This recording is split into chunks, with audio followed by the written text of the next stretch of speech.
चीन ने मालदीव में लंगर डाला तो उसे लगा कि भारत कुछ नहीं करेगा, लेकिन भारत ने बड़ा खेलकर चीन की नींद उड़ा डाली। दरअसल भारतीय नौसेना ने लक्षद्वीप के मिनिकॉय आइलैंड पर अपने नए नेवल बेस आईएनएस जटायु को सेना में शामिल कर लिया। इस मौके पर नौसेना प्रमुख एडमिरल आर हरिकुमार मौजूद थे।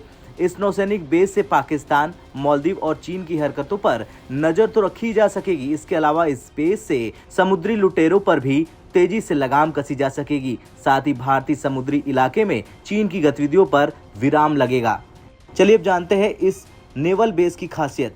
दरअसल मिनिकॉय में बने आईएनएस जटायु नौसैनिक बेस से मालदीव की दूरी मात्र 524 किलोमीटर है। अगाती आइलैंड पर मौजूद एयर स्ट्रिप को भी अपग्रेड किया जा रहा। इस एयर स्ट्रिप का इस्तेमाल फाइटर जेट्स और भारी विमानों के लिए किया जाएगा। साथ ही मालदीव, पाकिस्तान और चीन की हरकतों पर सीधी नजर रखने में मदद मिलेगी। लक्षद्वीप और मिनिकॉय आइलैंड 9 डिग्री चैनल पर है, जहां से हर साल लाखों करोड़ों डॉलर्स का व्यवसाय होता है। ये उत्तरी एशिया और दक्षिण पूर्वी एशिया के बीच एक रास्ता है। इतना ही नहीं, भारत सरकार ने मिनिकॉय पर एयर स्ट्रिप बनाने का फैसला किया है ताकि भारतीय सेनाएं हिंद और अरब सागर में शांति स्थापित कर सके। इसके अलावा इंडो पैसिफिक रीजन में समुद्री सुरक्षा को बरकरार रख सके। भारत सरकार ने अभी अंडमान और निकोबार आइलैंड के कैंपबेल खाड़ी में नई फैसिलिटीज बनाई है। इन फैसिलिटी का इस्तेमाल सेना कर रही। पूर्व में अंडमान और पश्चिम में लक्षद्वीप पर मजबूत तैनाती से भारत की समुद्री सीमा सुरक्षित रहेगी। दोनों द्वीप समूहों पर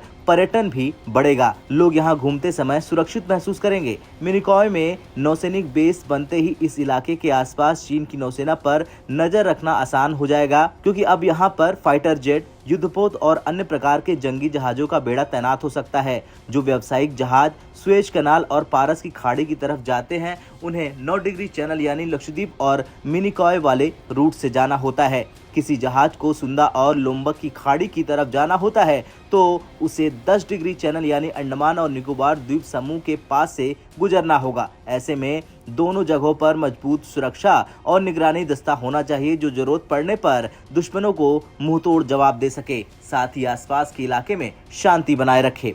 वैसे मुइज़्ज़ू के लिए ये बड़ा झटका होगा, क्योंकि मालदीव की भारत विरोधी सरकार ने 15 मार्च तक भारतीय सेना को मालदीव खाली करने के लिए कहा था। हालांकि राजनयिक चैनलों के माध्यम से तारीख को आगे बढ़ाया गया और 10 मई तक की अंतरिम तारीख रखी गई।